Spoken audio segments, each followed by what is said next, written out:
They told her she was invisible. They told her she was expired goods, a boring housewife with nothing to offer. So when Caroline signed the divorce papers, she did not scream. She did not cry. She did not ask for a single dollar of his fortune. Her billionaire husband laughed. His 26-year-old mistress smirked. His lawyers shook their heads. She was 7 months pregnant. She had $4,000 to her name, and she walked out of that building with nothing. He thought he had won. He was dead wrong. Because 3 months later, at the most exclusive gala of the year, 500 of the richest people in America stopped breathing. A matte black private jet rolled up to the red carpet. The doors opened, and the woman who stepped out was not the broken ex-wife they remembered. She was wearing vintage diamonds. She was holding a billionaire's hand, and in her pocket, she carried the one thing that could destroy her ex-husband's entire empire in exactly 43 minutes. He had no idea that the code running his company, every truck, every ship, every dollar, belonged to her. He had no idea that the woman he called invisible had just become the most dangerous person in the room, and the countdown had already started. This is not just a story. This is a warning to every person who has ever looked at someone and seen nothing. Because the people who underestimate you are the ones who should be afraid. Lesson and value. Before we begin, here is what this story will give you. It is not just entertainment. It is a reminder that your silence is not your weakness, that your patience is not your surrender, that the work you do when nobody is watching is the foundation that no one can take from you. If you have ever felt unseen, unvalued, or thrown away, this story is for you. And by the end, you will never look at the quiet person in the room the same way again. If this story stayed with you, if it made your heart race, or gave you chills, or reminded you of your own strength, then do me a small favor. Hit that like button. It costs you nothing, but it tells the algorithm to share this story with someone else who needs to hear it today. Drop a comment and tell me, what would you have done? Would you have taken the money and walked away? Or would you have waited for the perfect moment like Caroline did? I read every single comment, and your answers always surprise me. And if you are not subscribed yet, tap that subscribe button and ring the bell so you never miss a story. We have an even wilder one coming next week about a cheating husband who found out too late that his wife owned the lottery ticket. Trust me, you do not want to miss that one. Thank you for being here. Thank you for listening. And remember, know your worth, protect your work, and never let anyone call you invisible. They told her she was invisible. They told her she was nothing without his name, his money, his world. And when Carolyn Mitchell sat down to sign her divorce papers on a freezing Tuesday morning in Manhattan, she did not scream. She did not cry. She did not beg for a single dollar of Grant Sterling's fortune. He thought he had won. He thought he had discarded a boring, pregnant housewife for a younger, flashier model. He was wrong. 3 months later, at the most important gala of the decade, 500 of the wealthiest people in America were not looking at Grant Sterling. They were looking at the sky. Because when a matte black Gulfstream G650 landed on the private airstrip and the doors opened, the woman who stepped out was not the broken ex-wife they remembered. She was 7 months pregnant. She was wearing midnight blue velvet and vintage Cartier diamonds, and she was holding the deed to their entire future. This is the story of the ultimate silence before the storm. The conference room on the 42nd floor of the Sterling Global building smelled like lemon polish and expensive cologne. Specifically, it smelled like Santal 33, the fragrance Grant had started wearing 3 months ago, right around the same time he started working late with his new VP of Marketing, Megan Hale. Caroline sat on one side of the mahogany table. Her hands were folded in her lap, resting gently on the curve of her 4-month pregnant belly. She was wearing a simple gray cardigan and jeans. No jewelry, no makeup, no lawyer.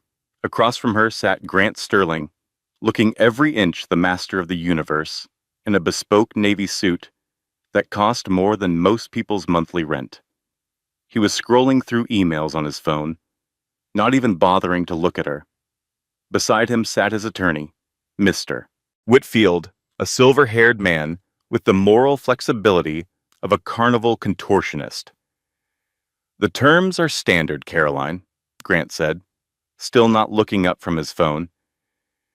"You get the lake house, the Audi, and a monthly stipend for 5 years. It is generous considering you have not worked a real day in a decade."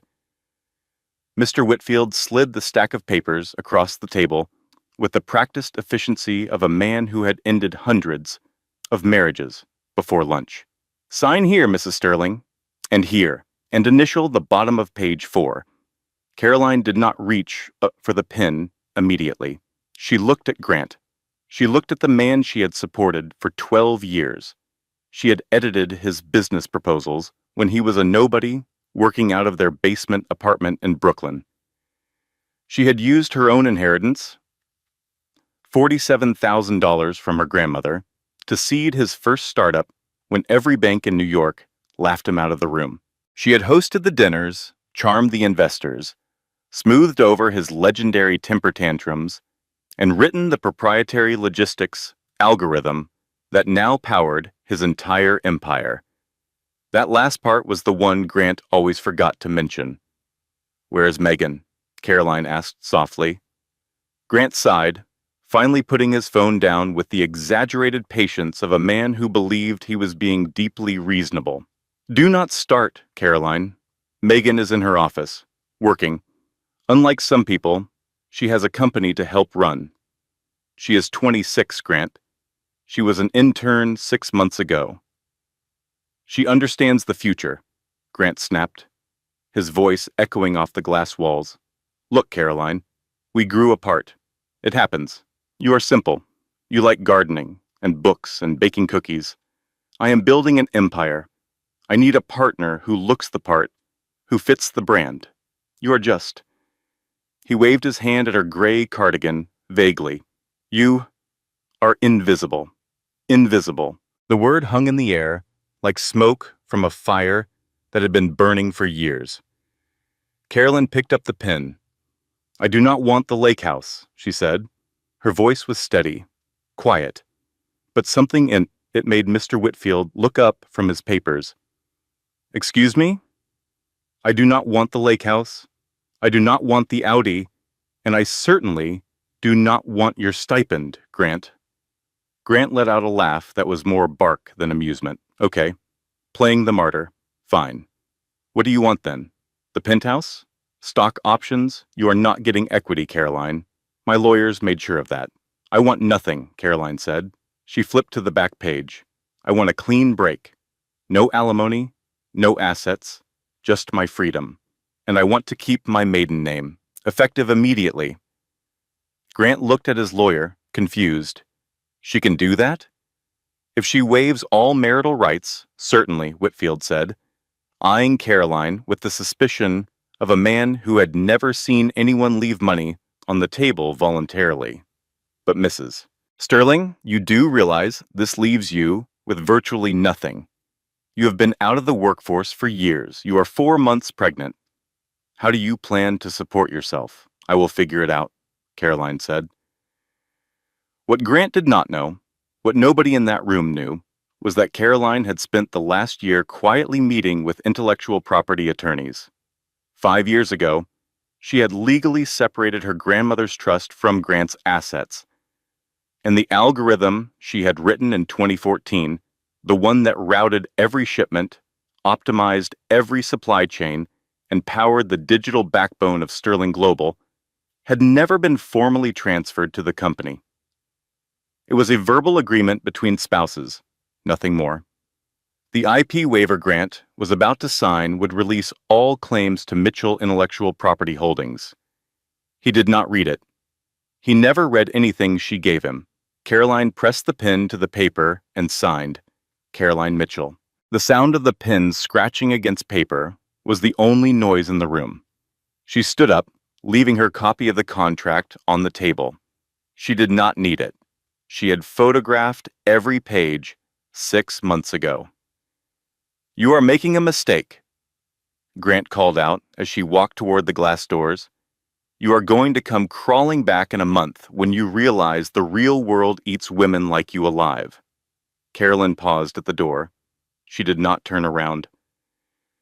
"You are right about one thing, Grant. The world has changed, but you are the one who forgot to read the fine print." She walked out. The glass doors closed behind her with a soft click that sounded, to Grant, like nothing at all.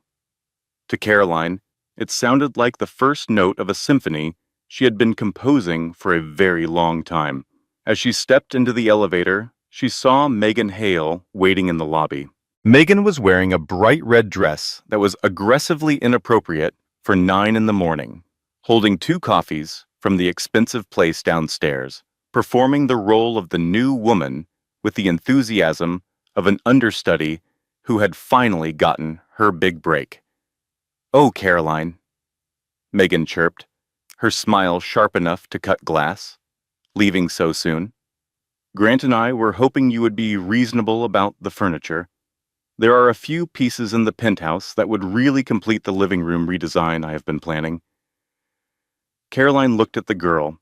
She saw the ambition, the arrogance, and underneath it all, the desperate insecurity of someone who had confused proximity to power with actually having it. "He is all yours, Megan. Check his pockets. He tends to lose things, like his integrity." Then Caroline Mitchell walked out of the Sterling Global Building and into the cold January streets of New York City. It was raining.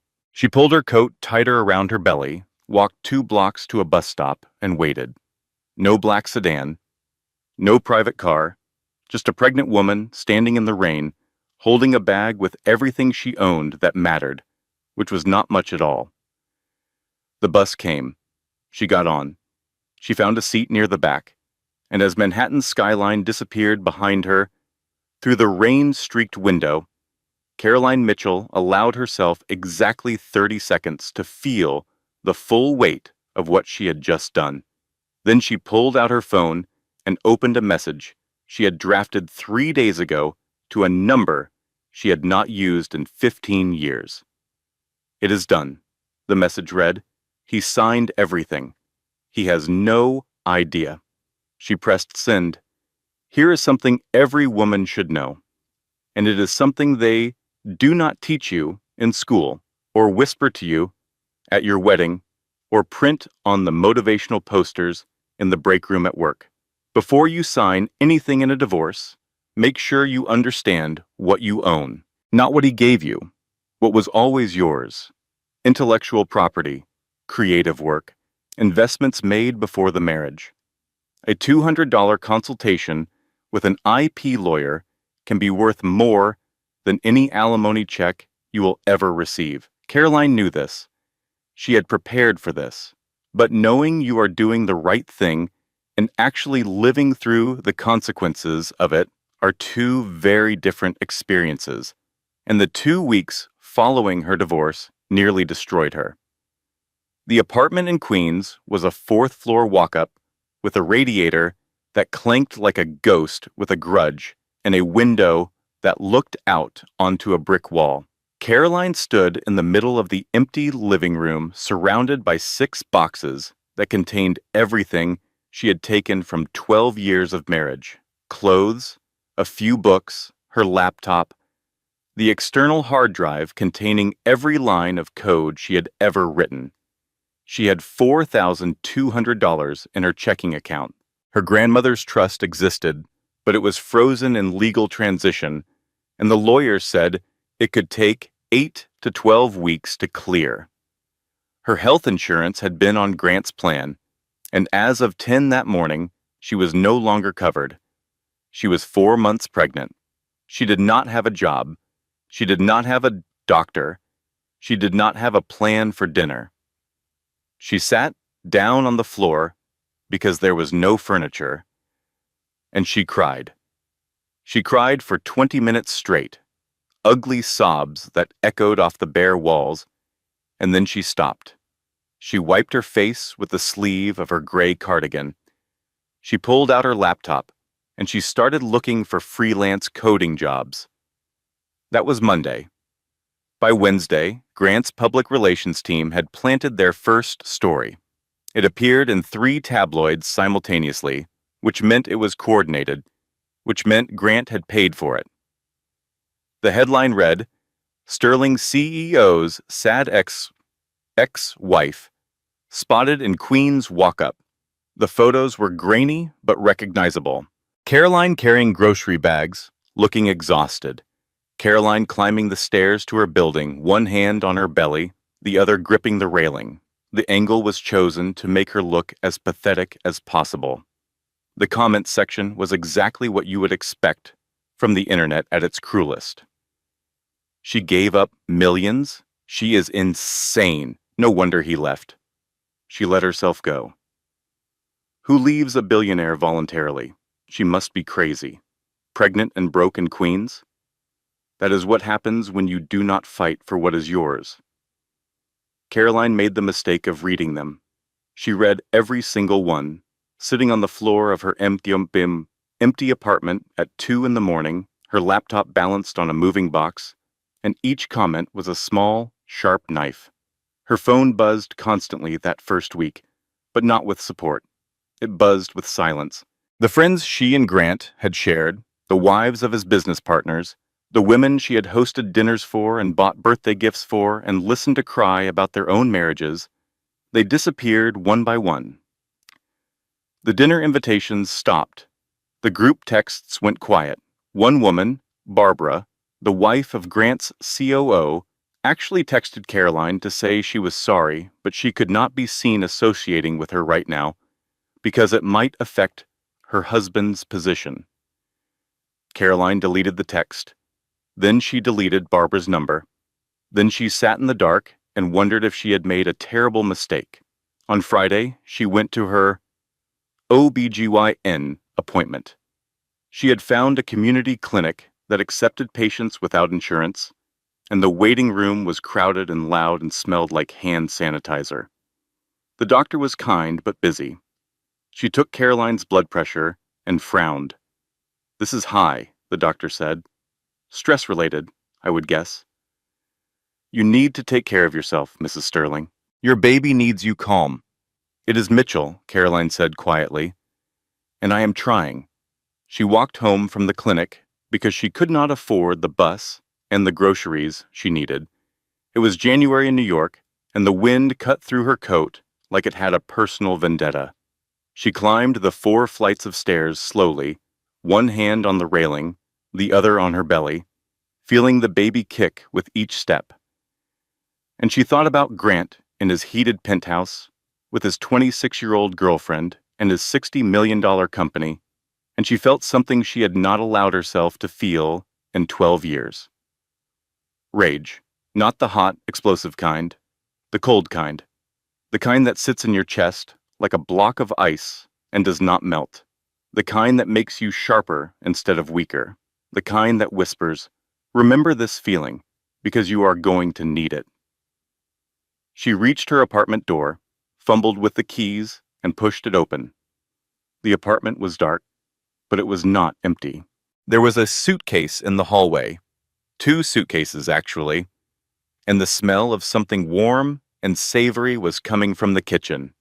Diane Mitchell, Caroline's mother, was standing at the stove in the tiny kitchen, wearing an apron she had apparently brought from home, stirring a casserole in a pot that was too big for the burner.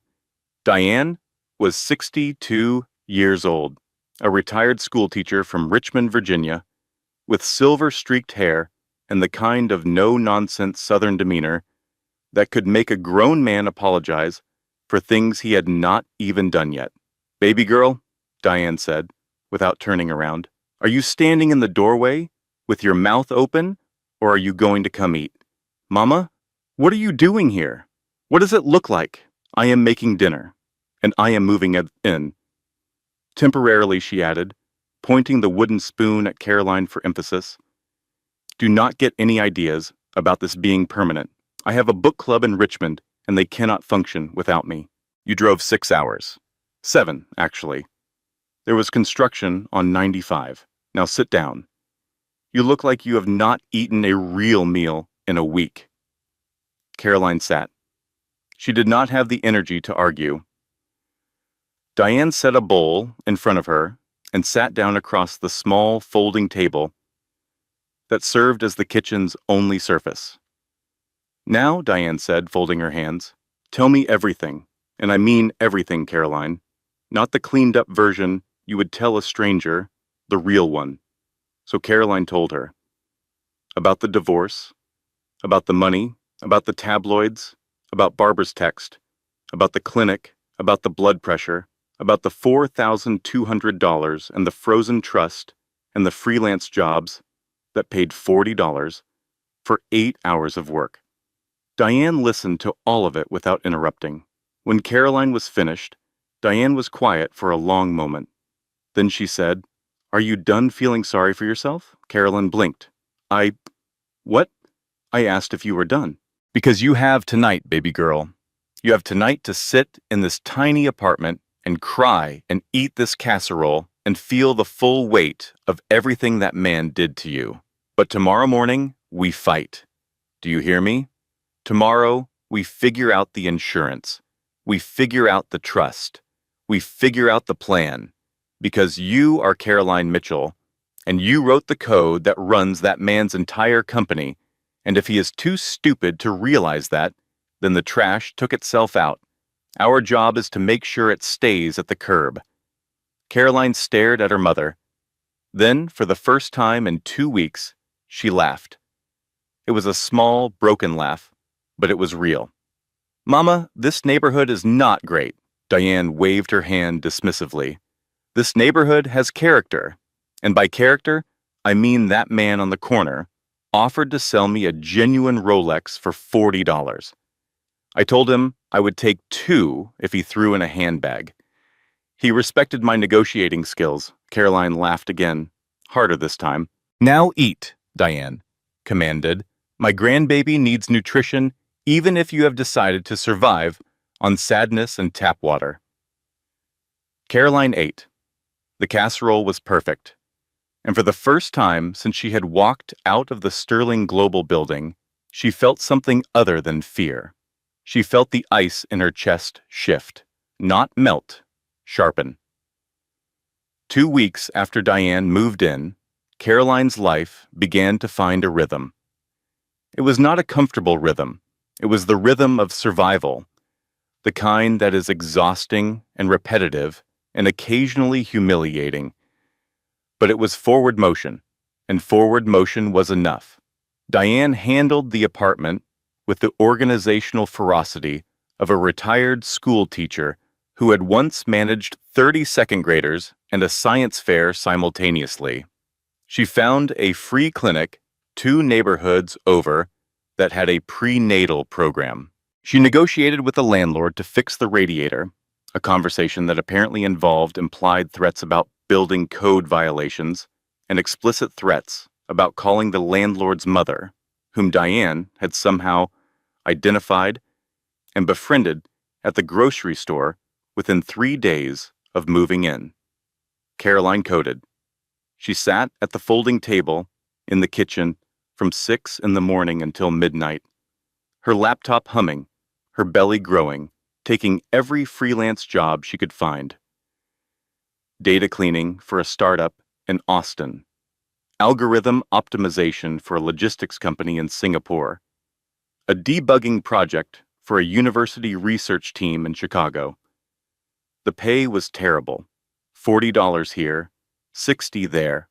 Occasionally, someone would pay her $200 for a project that should have cost $5,000, and she would take it because $200 was the difference between buying groceries and not. At night, when Diane was asleep and the apartment was quiet, except for the clanking radiator and the distant sound of sirens, Caroline would sit in the dark and work on her real project, the one she had been building in her head for 5 years.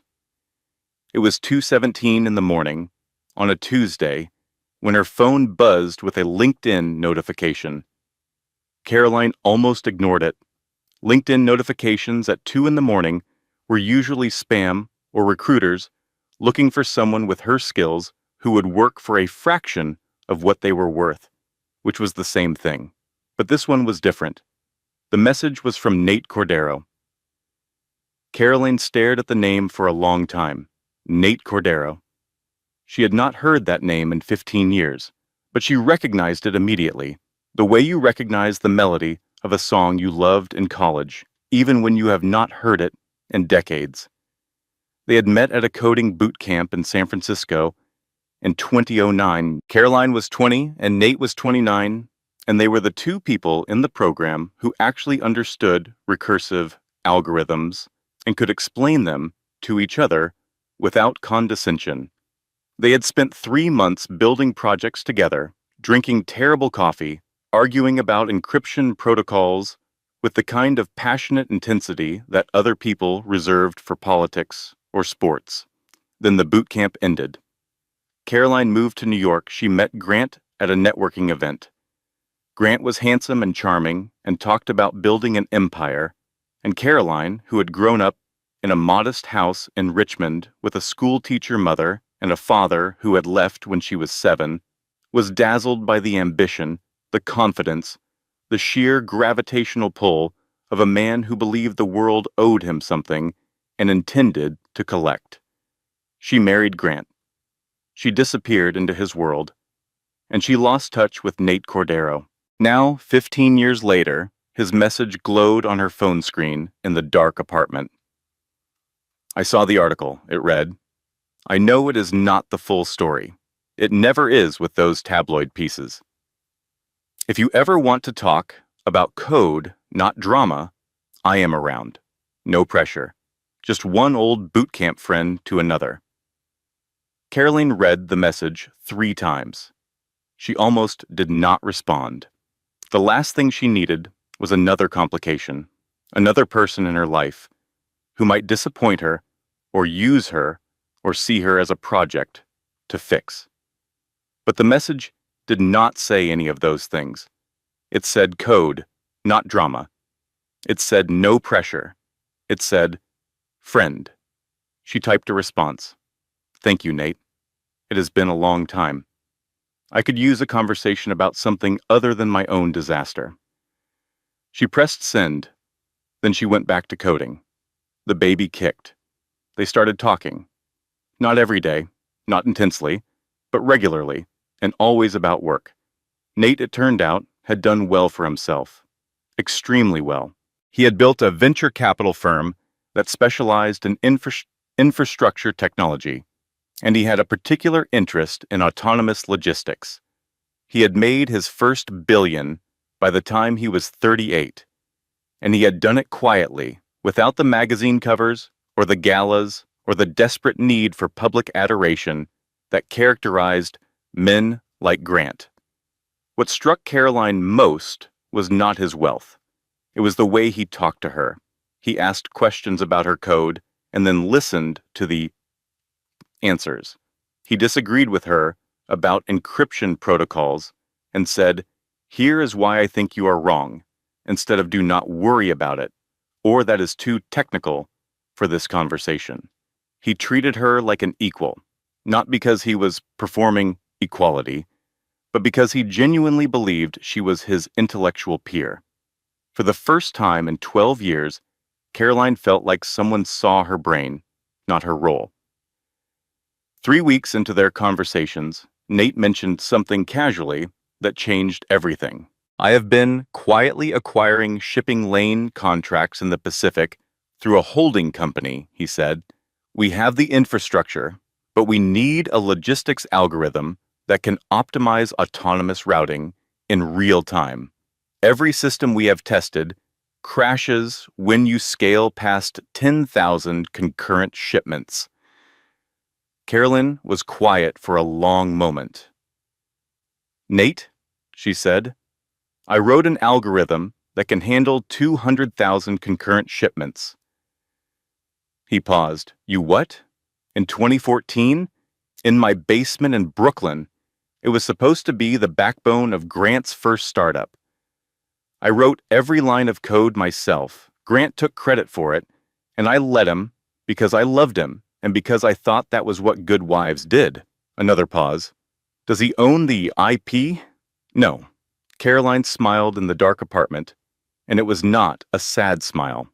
It was the first real smile she had worn in months. He signed a waiver in the divorce. He released all claims to Mitchell Intellectual Property Holdings. He did not read it. Caroline, Nate said slowly, do you understand what you are sitting on? Yes, I have understood for 5 years. I was just waiting for the right moment. When your world falls apart, do not look for a savior. Look for the people who saw your value before someone else told them not to.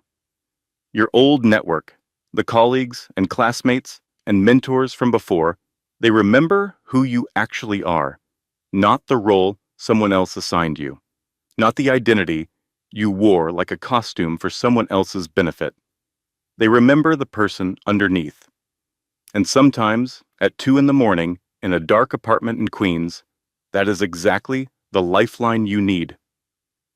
Within a week, Caroline and Nate had formed a partnership, 50-50, everything documented, everything legal. She was not a charity case. She was not a damsel he was rescuing. She was the co-architect, and the company they were building, a shell corporation called the Obsidian Group, was hers as much as his. Diane watched all of this from the kitchen, where she had installed herself as the unofficial chief operations officer of Caroline's new life. She did not understand the code. She did not understand the corporate structures, but she understood the look on her daughter's face when she talked about the algorithm, and she understood that it was the first time in 12 years that Caroline looked like herself. I do not understand a word of what you are doing, Diane said, one evening, watching Caroline type furiously on her laptop. But I can tell by the look on your face that somebody is about to have a very bad day. The worst day of his life, Mama. Good. Now go to bed. My grandbaby needs sleep, even if you do not. The next 6 weeks moved fast. Obsidian Group began acquiring logistics infrastructure across the Pacific Rim through a series of shell companies and holding firms that were designed to be untraceable to anyone who was not specifically looking. Nate handled the acquisitions. Caroline handled the technology. Together, they were building a machine that would, at the right moment, give them leverage over every major shipping route in the Western Hemisphere. But the real weapon was not the company. The real weapon was the code. Caroline's algorithm, the one she had written in 2014 in a basement apartment in Brooklyn, while Grant was out drinking with potential investors, was not just a logistics optimization program. It was the kind of generational breakthrough that comes along once in a decade. The algorithm could process 200,000 concurrent shipping routes in real time, predict bottlenecks before they formed, reroute cargo around disruptions with near zero latency, and do all of it with an encryption layer so sophisticated that it had attracted the attention of people far more powerful than Grant Sterling. 2 months after the divorce, Caroline found herself sitting in a windowless room in a government building in Washington, D.C., across from 3 people in dark suits who did not smile. Miss Mitchell, the woman in the center said, we have been monitoring the Obsidian Group's technology capabilities. Your encryption algorithm has applications beyond commercial logistics. Specifically, we believe it is the only system currently capable of securing the Navy's autonomous supply drone program. Caroline sat very still. Beside her, Nate was equally motionless. We would like to offer a contract, the woman continued.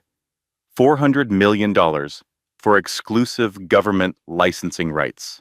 In exchange, we would require certain security clearances and, she paused, our full cooperation in ensuring the technology does not fall into the wrong hands. Caroline looked at Nate. He gave the smallest nod. She looked back at the woman. I have conditions, Caroline said. The woman raised an eyebrow. You are negotiating with the Department of Defense, Miss Mitchell. I am negotiating with a customer, Caroline replied, and my conditions are simple. I retain ownership of the base code. The license is renewable, not permanent, and my name goes on the patent. Not a corporation, not a holding company. My name, Caroline Mitchell. The woman studied her for a long moment. Then she smiled, just barely. I think we can work with that. Back in New York, Caroline sat in her Queens apartment with Diane and Nate, the contract signed, the $400 million deposit processing, and she felt something she had not felt in 12 years. Certainty. Now came the final piece. The algorithm that powered Sterling Global, the one that routed their shipments, managed their supply chain, and generated their quarterly profits, ran on Caroline's code. It always had. And the license for that code had been a spousal courtesy, an informal, unwritten agreement that existed only because Caroline and Grant were married. They were not married anymore.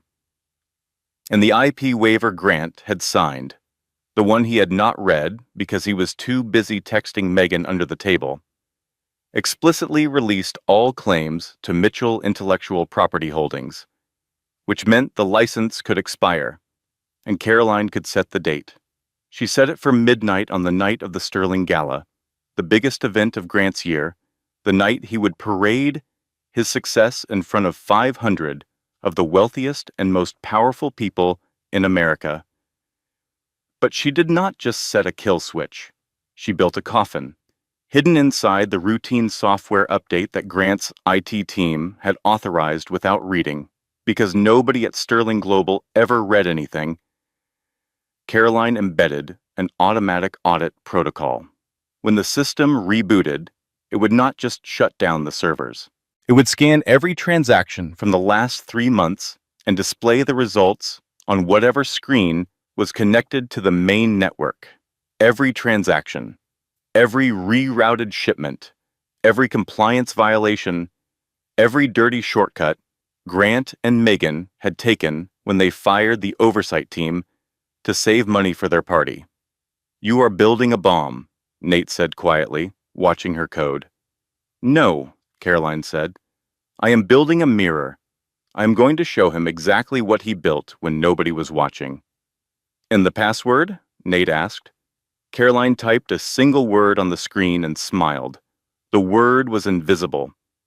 The gold-embossed invitation arrived on a Tuesday, forwarded from Caroline's Queens address by the building's elderly mailman, who had become surprisingly invested in her story after Diane befriended him with homemade cornbread. The card was heavy, expensive, printed on cream stock with gold lettering. The Sterling Gala, black tie only, the Hamptons. Megan had sent it. Caroline knew this because the handwritten note, tucked inside, said, Thought you might want to see what you are missing. Dress code is formal, so you might want to borrow something. Signed with a little heart. Diane read the note and made a sound that was somewhere between a laugh and a war cry. That little, Diane started. Mama. I was going to say that little biscuit, Diane said innocently. No, you were not. No, Diane agreed. I was not. Everything was in place. The algorithm would expire at midnight on the night of the gala. The Obsidian Group owned the leverage. The stage was set. Caroline had even arranged for a custom gown, a gift from a designer friend of Nate's in Paris, midnight blue velvet, cut to accommodate her 7-month belly. Because if you are going to dismantle a man's empire, you should look magnificent while doing it. And then, the day before the gala, everything fell apart. Caroline's IP lawyer called at 7 in the morning. Her voice was tight, the kind of tight that means someone has been awake all night researching and has not found an answer they like. Caroline, we have a problem. Grant's legal team filed an emergency motion this morning in New York State Court. They are claiming the algorithm was created during the marriage and constitutes marital property, regardless of the waiver. Caroline's blood went cold. How? We were careful. Nobody knew about the timeline. Someone talked. Someone close to you. The filing references your coding project specifically. They know you have been working on something. Caroline sank into the kitchen chair. Her mind raced. She had been careful, obsessively careful. She had told almost no one. Nate knew, Diane knew, her lawyer knew, and Patricia Walsh, her college roommate, her oldest friend, the woman she had called 3 weeks ago in a moment of weakness, needing to hear a friendly voice, needing to tell someone that she was not just surviving, but building something extraordinary. Patricia, who is now dating Tom Brennan, Grant's CFO. "Oh no," Caroline whispered. Patricia had not meant to betray her. Caroline was certain of that. Patricia was not malicious. She was careless. She had probably mentioned it at dinner, casually. The way you mention a friend's project when you are making conversation with your new boyfriend. And Tom, who was loyal to Grant the way dogs are loyal to whoever feeds them, had connected the dots and picked up the phone. "If the judge grants a temporary restraining order," the lawyer continued, "you cannot activate the kill switch. The entire plan is dead. And once they refile in the correct jurisdiction, which they will figure out within 48 hours, the window closes permanently." Caroline sat in the kitchen, 7 months pregnant, betrayed by a friend, legally cornered, 24 hours before the most important night of her life. The casserole Diane had made that morning sat untouched on the counter. "So what are we going to do?" Diane asked from the doorway. She had been listening. Diane always listened. "I do not know, Mama. I really do not know." Diane sat down across from her. She poured 2 cups of tea from the pot she kept permanently warm on the stove. She slid one across the table. "Well, I do," Diane said. "You are going to call Nate. You're going to put on your thinking cap. And you are going to find another door. Because when God closes a window, sometimes you just have to kick down the wall." "That is not how the saying goes, Mama. I improved it." Caroline called Nate. She told him everything. There was a long silence on the line. The kind of silence that could mean defeat or could mean someone very smart was thinking very fast. Then Nate said, "They filed in New York State Court?" "Yes." "Your IP is registered in Delaware?" "Yes, but they could refile." "They could, but they filed the emergency motion in the wrong jurisdiction. It is procedurally invalid. A New York State judge cannot grant a TRO on Delaware registered intellectual property without first transferring venue. That takes a minimum of 72 hours. Caroline felt the ice in her chest crack. Not break. Crack. "So, we have a window," she said. "We have one night," Nate replied. "The Gala. After that, they refile correctly and we are locked out. Whatever we are going to do, we do it tomorrow night or we do not do it at all." Caroline looked at Diane. Diane looked back at her with the steady, fierce expression of a woman who had raised a daughter alone and was not about to let that daughter's work be stolen by a man in an expensive suit. "We go tomorrow night," Caroline said. "That is my girl," Diane said. "Now eat your breakfast. You are going to need your strength." The venue was an exclusive, private airfield in the Hamptons that Grant had rented and converted into a crystal ballroom. He had spent $1.2 million on the transformation, which was ironic given that he had fired his entire compliance team 2 months earlier to save money. The hangar glittered with crystal chandeliers, silk drapery, ice sculptures shaped like the Sterling Global logo, and the nervous energy of 500 people who had paid $10,000 a plate to eat tiny food and tell Grant Sterling how wonderful he was. Private jets were parked on the tarmac as backdrops for photographs, a display of excess that bordered on parody. Paparazzi lined the red carpet. Camera flashes popped like fireworks. Grant and Megan were working the line, and Megan was radiating the kind of aggressive glamour that only deep insecurity can produce. She wore a gold-sequined dress that left very little to the imagination and even less to good taste. Her smile was blinding and completely empty. "Mr. Sterling? Mr. Sterling!" a reporter yelled. "Is it true Sterling Logistics is looking to acquire the Asian shipping markets?" "We are always expanding," Grant beamed, flashing the veneers he had gotten last month. "Nothing can stop Sterling Global." Behind them, inside the hangar, the party was already in full swing. Champagne was flowing. The governor was there. Silicon Valley heavyweights were there. Victoria Ashford, the grande dame of New York philanthropy, who hosted the event every year, was holding court near the ice sculpture, offering compliments that were 50% kindness and 50% threat. Then, the ground began to vibrate. It was not the bass from the DJ. It was not the catering trucks. It was a turbine engine, and it was getting louder. The crowd on the carpet fell quiet. Heads turned. Phones came up. Something was approaching from the east end of the runway, and it was not slowing down. "Is someone else arriving?" Megan asked, annoyed. She adjusted her hair, which the wind from the approaching aircraft was already disturbing. Everyone was supposed to be here by 8. "Probably late arrivals," Grant said, waving it off.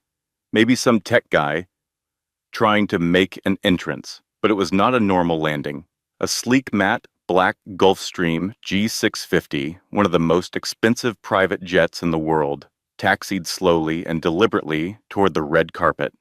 It did not park in the background with the other jets.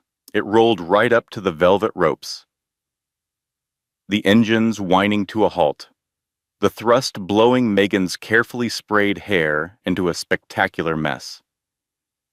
The insignia on the tail was not a standard registration number. It was a stylized silver phoenix. "Who the hell is that?" Grant muttered. "Security. Tell them to move that plane." Before security could move, the stairs lowered. The paparazzi went absolutely silent, which is something paparazzi almost never do because paparazzi are paid to make noise. But there was something about this moment that demanded silence, the way a church goes quiet before the sermon, the way an audience holds its breath before the curtain rises. First, a pair of black heels stepped onto the tarmac. Then a dress of deep, midnight blue velvet appeared, custom cut to accommodate a beautiful 7-month pregnant belly, elegant and commanding, the kind of dress that does not try to be noticed because it does not have to try. Diamonds glittered at the throat, real diamonds, heavy vintage, Cartier diamonds that caught the camera flashes and threw them back like stars. Caroline Mitchell stepped out of the jet and paused at the top of the stairs. She was not slouching. She was not hiding. She was radiant, the kind of radiant that has nothing to do with makeup or lighting and everything to do with a woman who knows exactly who she is and exactly what she is about to do. A gasp rippled through the crowd. Is that his ex-wife?" Someone whispered, loud enough for the microphones to catch. "No way," another replied. "She looks like she owns the place." Then a hand appeared from inside the jet. A man stepped out, tall, silver-streaked black hair, tuxedo that fit like it had been sewn onto his body. He moved with the quiet confidence of someone who had nothing to prove and everything to offer. He took Caroline's hand, lifted it to his lips, and kissed her knuckles. Then he guided her down the stairs like she was the only person in the world. "That is Nate Cordero," someone hissed. "The billionaire investor. He never goes to public events. Are they together? Look at the way he is looking at her. Grant Sterling's jaw dropped. He literally stopped breathing. The color drained from his face so fast it was almost medically concerning. Beside him, Megan gripped his arm so hard her acrylic nails punctured the fabric of his suit. Caroline and Nate walked down the red carpet, ignoring the press, ignoring the cameras, heading straight for Grant. The crowd parted like water before a ship. Caroline stopped 3 feet away from her ex-husband. She looked at Megan. She looked at Grant. She did not smile. She did not look angry. She looked bored, the way you look at a restaurant menu when nothing appeals to you. "Hello, Grant," Caroline said. Her voice was smooth, confident, and carried perfectly in the silence. "You sent the invite. I assumed you wanted to meet the new owner of your supply chain." Grant blinked. Sweat appeared instantly on his forehead. "What are you talking about?" Nate stepped forward. He did not raise his voice. He did not need to. He was the kind of man whose whisper carried more weight than other men's shouts. "She means, Mr. Sterling, that we have a great deal to discuss before midnight. Shall we go inside?" The inside of the hangar was a kaleidoscope of crystal, silk, and the desperate energy of 500 people who had paid enormous sums of money to be seen in the right place at the right time. The air smelled of expensive catering, champagne, and the faint chemical tang of dry ice from the fog machines Grant had insisted on because he thought they were cinematic. When Caroline and Nate entered the main ballroom, the room did not just go quiet. It shifted. The gravity of the party, which had been centered on Grant Sterling and his gold, sequined girlfriend for the past hour, swung toward them like a compass needle finding north. Richard Ames, the CEO of a major shipping rival, was the first to approach. "Miss Mitchell," he said, extending his hand with genuine warmth, "I have heard extraordinary things about the Obsidian Group. Sebastian told me. Nate told me you are the architect." Then Senator Bradley appeared. Then Victoria Ashford herself, who took Caroline's arm with the proprietary grace of a woman who always knew where the real power in a room was located. Grant watched from the ice sculpture as his biggest investors, the men and women he had courted for years with expensive dinners and golf outings and flattery so thick you could spread it on toast, drifted away from him and toward the pregnant woman in the blue dress. "Breathe," Nate whispered to Caroline as a waiter offered them sparkling water. "They are terrified of you. They are terrified of you," Caroline corrected. "No," Nate said, and his eyes were serious. "I am just money. You are the mystery. Look at them. They're trying to figure out how the housewife became the woman wearing diamonds worth more than this entire building." Across the room, Megan Hale was imploding. Her gold dress, which had felt so triumphant an hour ago, now looked garish compared to Caroline's understated elegance. She downed her third martini in 15 minutes and grabbed 2 of her friends, a pair of influencers she had hired as brand ambassadors, and marched toward Caroline with the strategic subtlety of a woman who has confused aggression with confidence. Caroline was laughing at something Victoria Ashford had said when Megan's voice cut through the conversation like a saw through plywood. Well, Megan said, blasting a fake sympathetic smile that fooled absolutely no one. "I am surprised you actually came, Caroline. I did not think you would be comfortable in a crowd like this. It is a bit above your pay grade, is it not?"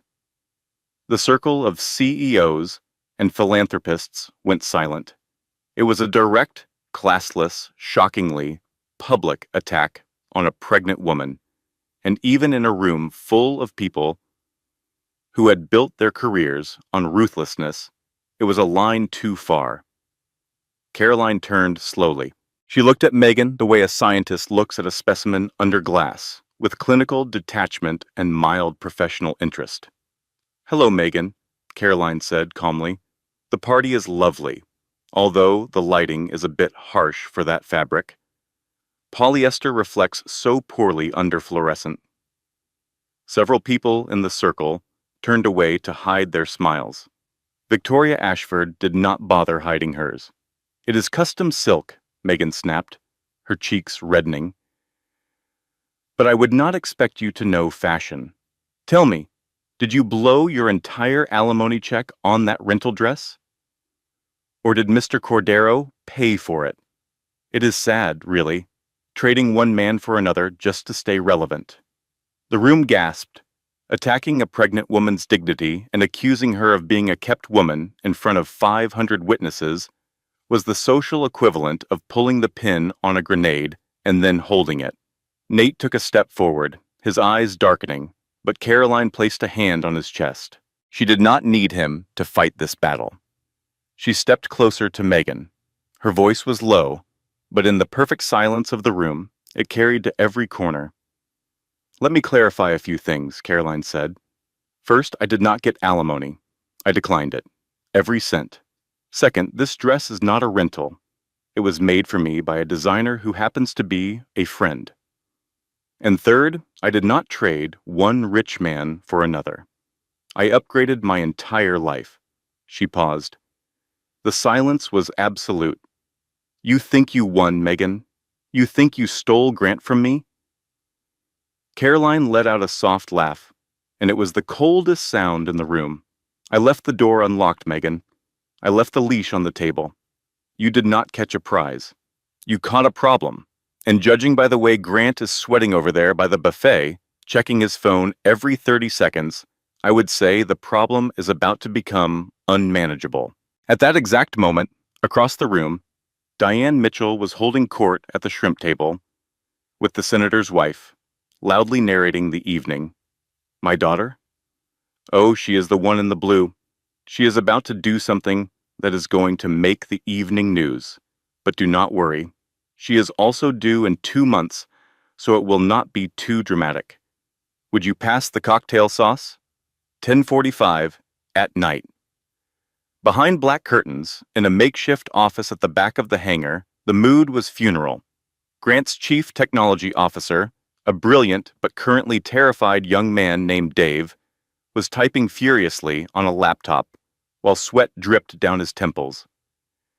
3 monitors on the folding table showed cascading error messages, each one worse than the last. "What do you mean, access denied?" Grant screamed, slamming his hand on the desk so hard that one of the monitors wobbled. His tie was loose, his jacket was off. The master of the universe was unraveling. "I do not know, Grant," Dave shouted back, his voice cracking. "It is the legacy code, the core logistics kernel. It is locking us out. It started with the Asian servers 45 minutes ago, and now it is spreading to Europe. Our trucks are not getting routing data. Ships are sitting in ports because the digital manifests are encrypting themselves." "Then fix it," Grant roared. "Reboot it. Bypass it. Write new code. Do something." "I cannot," Dave yelled. "The source code has a timestamp signature. It looks like a license expiration." He pointed to the screen with a shaking finger. "Look, it says the user agreement has been terminated." Grant pushed Dave aside and stared at the screen. A single line of text blinked in green against a black background. "License holder. Mitchell Intellectual Property Holdings. Status?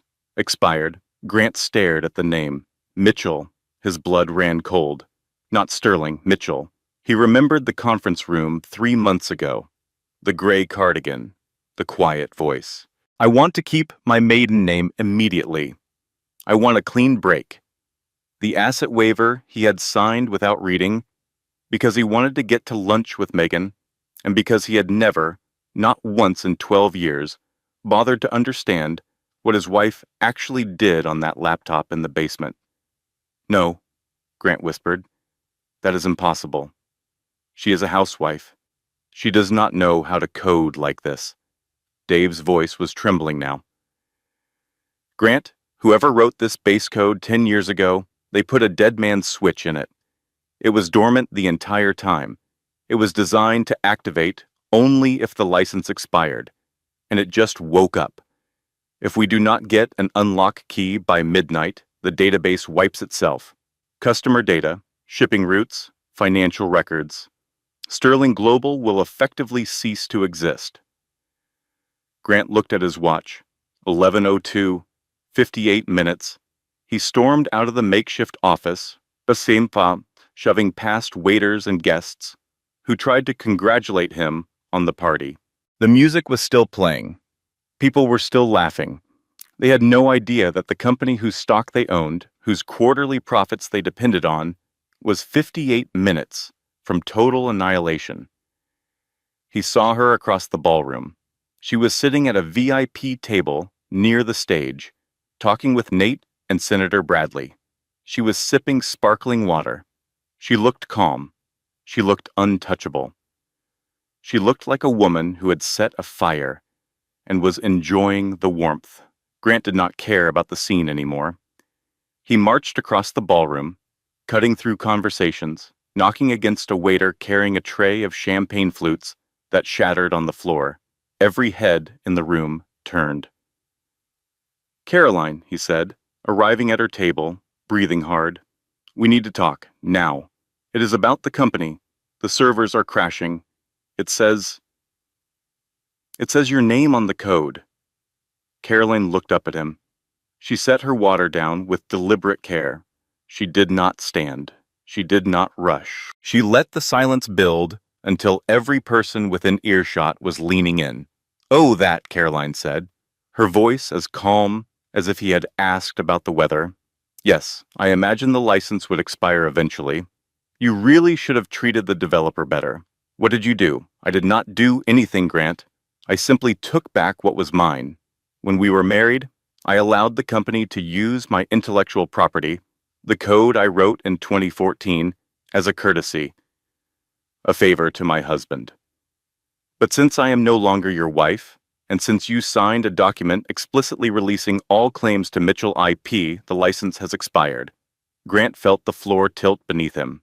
The champagne in his stomach turned to acid. "You cannot do this. That code runs the whole company." "Then I suppose you should have treated the person who wrote it as something other than invisible," Caroline said. She glanced at her watch. "You have 43 minutes. Here's what nobody tells you about standing up for yourself. There will be a moment after you have done the brave thing, after you have made your move and shown your hand, when the other person hits back harder than you ever imagined. When the crowd you thought was on your side turns, when you stand alone in a room full of people and wonder if everything you built was worth the price you are about to pay. That is the moment that defines everything. Not whether you feel brave, but whether you move forward anyway." Grant's lawyer, Mr. Whitfield, confirmed the nightmare in 60 seconds. "If she owns the copyright and you signed the release, she has us. Even if we sue, the servers wipe at midnight. By the time we get to court, the company is a shell." "How much?" Grant demanded, turning back to Caroline. "How much do you want? $1 million? $5 million? Turn it back on." Caroline stood. She was wearing heels, but even so, it was not her physical height that made Grant feel small. It was everything else. "I do not want your money, Grant. I have my own money now, and I have partners who make your net worth look like a rounding error." "Then what do you want?" "I want you to go up to that stage," Caroline said, her voice low enough that only Grant and the people at the surrounding tables could hear. "I want you to take the microphone, and I want you to tell everyone the truth, not the story about how you built this company from nothing, the truth about who built the technology, who funded the startup, and who you threw away when you thought you were big enough to stand on your own." Grant recoiled like she had struck him. "I cannot do that. It is career suicide." "Then enjoy the bankruptcy." "Tick-tock, Grant." Grant looked around the room. He looked at the countdown on his phone, 41 minutes, and falling. He looked at Megan, who was over by the bar taking selfies with her influencer friends. completely oblivious. He looked at the 500 guests who were about to lose millions if the servers wiped. He walked toward the stage. He signaled for the microphone. The lights dimmed. A spotlight hit the podium. Grant Sterling walked up the stairs, looking like a man walking to his own execution. "Ladies and gentlemen," he began, his voice cracking against the microphone. "Could I have your attention for a moment?" The crowd quieted. Megan beamed from the front row, assuming this was the speech about record profits. She held up her phone to record. "There is something I need to say about the success of Sterling Global," Grant continued, his hands white-knuckled on the podium, "about how we got here." He looked at Caroline in the back of the room. She was checking her watch. And then Grant Sterling did something that nobody expected. Instead of confessing, he attacked. "Ladies and gentlemen," he said, his voice suddenly louder, harder, "my ex-wife is trying to extort this company tonight. She has rigged our systems, and she is holding our data hostage. And I want you to know something." He paused, and when he spoke again, his voice carried the venom of a man with nothing left to lose.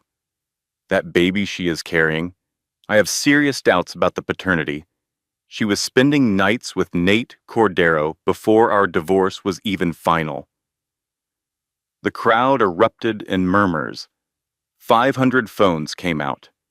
The narrative shifted in an instant. Suddenly, Caroline was not the wronged wife. She was the cheater, the extortionist, the woman who had betrayed her husband and was now trying to steal his company with her billionaire boyfriend. Caroline felt the room turn against her. She felt the whispers hit her like physical blows. She felt her blood pressure spike, felt the baby kick hard, felt Nate grip her arm, and Diane stand up from the shrimp table with murder in her eyes. "That man is a liar," Diane started. "Mama," Caroline said, "sit down, please." She stood alone, pregnant, publicly humiliated. The whispers were everywhere. She could see people pulling out their phones, texting, tweeting, sharing. The story was already spreading. Pregnant ex-wife exposed at Gala, paternity questions, extortion attempt. Everything she had built was collapsing, not because of the law, not because of the code, but because of a lie told to 500 people and live-streamed to the world. Caroline closed her eyes. She put her hand on her belly. She felt her daughter move, and then she walked to the stage. She did not grab the microphone. She asked for it, politely, which somehow made the moment more powerful than any dramatic gesture could have.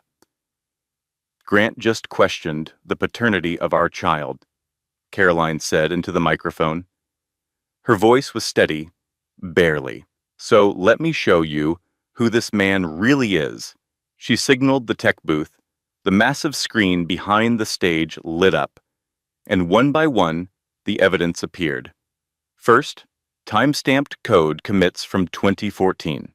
Every single one under Caroline Mitchell's developer credentials.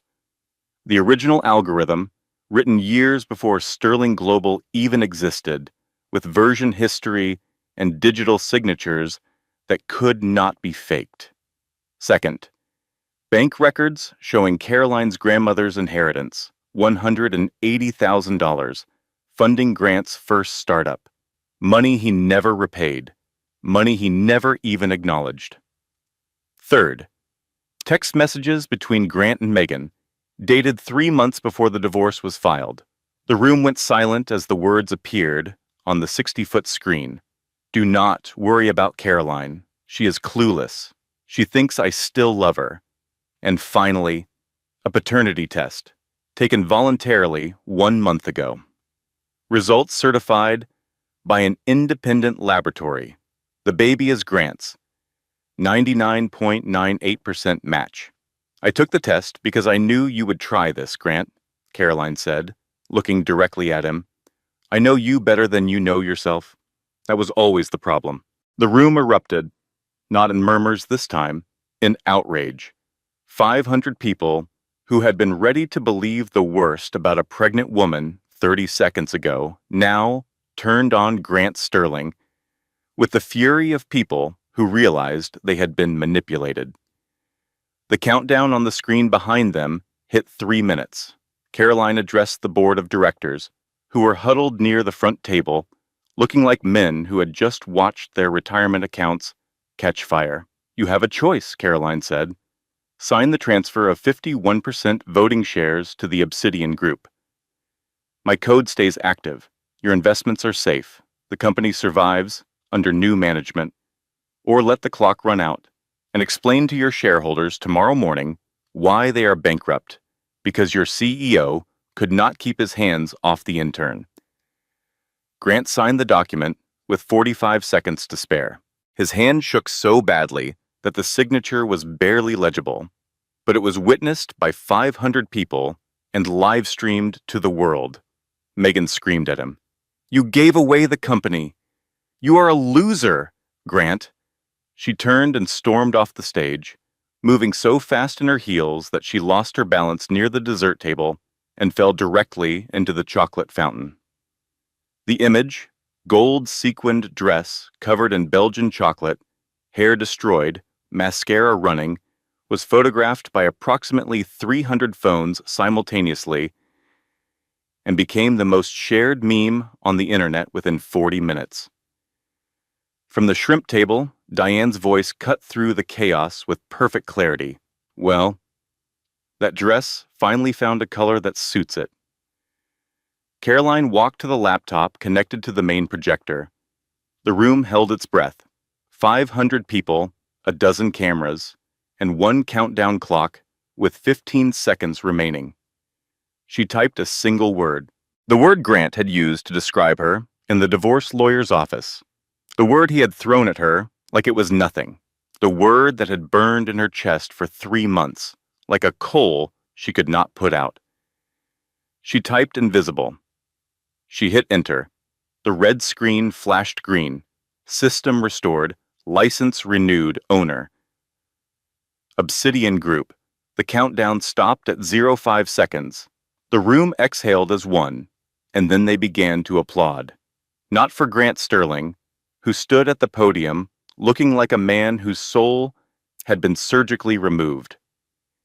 They applauded for the pregnant woman in the blue dress who had just executed the most spectacular corporate takeover in American history without raising her voice. 6 months later, the morning sun hit the glass facade of the newly renamed Porter Cordero Global Tower in Manhattan. The Sterling sign had been removed on Caroline's first day as CEO. She had it melted down and recycled into paperweights, which she distributed to the interns with a note that read, "Never let anyone else take credit for your work." The corner office on the 42nd floor was unrecognizable. Gone were Grant's leather chairs, the wall of magazine covers, the ostentatious displays of ego. The room was now open and airy, filled with plants and books and the kind of natural light that made you want to think clearly. A photo of Lily, born healthy 3 months ago, sat on the desk next to a cup of coffee that was going cold because Caroline had been staring out the window for 20 minutes. The company had tripled in stock value since the night of the gala. The Department of Defense contract was thriving. The autonomous drone logistics program was ahead of schedule. Porter Cordero Global was not just a success. It was a phenomenon. But Caroline was not celebrating. She was staring at the skyline with an expression that was not triumph. It was something quieter, something harder to name. "You have been staring at that skyline for 20 minutes, Diane said from the doorway. She was carrying 2 coffees and wearing an apron because Diane wore an apron everywhere, including the corner office of a multi-billion-dollar corporation. "What is wrong? You own half of it." "I thought winning would feel different, Mama." "Different how?" Caroline was quiet for a moment. "I thought I would feel happy. I just feel tired and a little sad. I wasted 12 years on someone who could not see me. 12 years of editing his proposals and hosting his dinners and writing his code and pretending that being invisible was the same as being humble. It was not humility, Mama. It was erasure, and I let it happen. Diane set the coffees down. She pulled a chair over and sat across from her daughter, the way she had sat across from her at the tiny folding table in Queens and at the kitchen table in Richmond before that, and at every kitchen table of Caroline's life where something important needed to be said. Baby, you did not waste those years. You survived them, and you learned something most people never learn until it is too late. You learned that your silence is not your weakness. Your silence was just the deep breath before the scream, and when you finally screamed, the whole world heard it. She looked at the photo of Lily on the desk, and you made a whole human being in the process. Two, actually, if you count the company. Caroline smiled. It was small and tired and real. Healing is not a straight line. You can win everything and still mourn the life you thought you were going to have. That is not weakness. That is being human. Give yourself permission to feel all of it. The victory and the grief, the power and the exhaustion, the pride and the sadness. You earned every single one of those feelings. Do not let anyone, not even yourself, tell you that winning means you are not allowed to be tired. The door opened. Nate walked in carrying a newspaper and a bag of bagels, because he had learned early in their partnership that Caroline made better decisions when she had eaten. Have you seen page 6? Nate asked, setting the paper on her desk. Caroline glanced at it. A small, grainy photo showed Grant Sterling in an orange jumpsuit, picking up trash on the side of a highway in New Jersey. The headline read, ex-CEO, Sterling denied bail in federal negligence case. Former mistress turned state witness, Jessica testified against him? Caroline asked. Megan, Nate corrected gently. Saying like a bird, she claimed he forced her to ignore the compliance logs. It did not save her, though. She is facing probation and a lifetime ban from holding any corporate officer position. She is currently trying to sell her story to a reality television show. No network is buying. Caroline looked at the photo of Grant in his jumpsuit. She waited to feel something. Satisfaction. Vindication. The sweet, burning pleasure of revenge. But what she felt was simpler than that. She felt the indifference you feel for a stranger on the street. He was no longer a part of her story. He was a footnote. Then Nate said something that changed everything. There is something else, he said, and his voice had a careful quality to it that Caroline had learned to pay attention to. Tom Brennan, the CFO who flipped, he gave the federal investigators Grant's second set of books. And Grant was laundering money. Through the Sterling Foundation. Caroline went very still. The Sterling Foundation, the children's charity she had co-founded with Grant 8 years ago. The organization that funded pediatric hospitals, after-school programs, literacy initiatives, in underserved communities. The one thing from her marriage that she had believed was genuinely good. The hospitals, Caroline whispered, are fine, Nate said quickly. The donations were real. The programs are funded. It is the source money that is dirty. Grant was using the foundation to clean cash from the unmanifested shipping containers, the ones the compliance team would have caught if he had not fired them. Caroline stared at Nate. Then she stared at the newspaper. Then she stared at the photo of Lily on her desk. She had prepared for many things. She had prepared for the legal battle, the public scrutiny, the corporate warfare. She had not prepared for this. The one good thing she thought she had built with Grant, the one piece of their marriage that she believed was untainted, was rotten underneath. I have to go public, Caroline said. Nate nodded. I know. And it will be hard. Harder than the gala, harder than the divorce. I know. Caroline held a press conference the next morning. She stood behind a podium in front of 100 cameras, and for the first time since this entire saga began, she did not have a script. I did not know, Caroline said. Her voice was steady, but it was the steadiness of someone who is holding themselves together with nothing but willpower and the knowledge that falling apart is not an option. That is not an excuse, it is a fact. And I am here to make it right. She took a breath. The cameras flashed. Porter Cordero Global will replace every dollar of dirty money with clean funds. Every hospital, every program, every scholarship, because the children who benefited from that foundation did not do anything wrong. And neither will my daughter grow up in a world where her mother hid from the truth to protect her own image. The press conference lasted 45 minutes. She answered every question. She did not deflect. She did not blame Grant, even though she could have. She simply told the truth, and the truth, it turned out, was more powerful than any revenge she had ever planned. The story went viral. Not because of drama, not because of the gala or the countdown or the chocolate fountain. It went viral because of honesty. Because in a world saturated with spin and performance and carefully curated narratives, a woman standing in front of cameras and saying I did not know, and I am going to fix it, was the most shocking thing anyone had seen in years. 3 months after the press conference, Porter Cordero Global was named the most ethical company in the logistics industry. The foundation was rebuilt from the ground up with transparent accounting and independent oversight. Lily took her first steps in the same Queen's apartment where Caroline had sat on the floor and cried because Caroline had kept the apartment.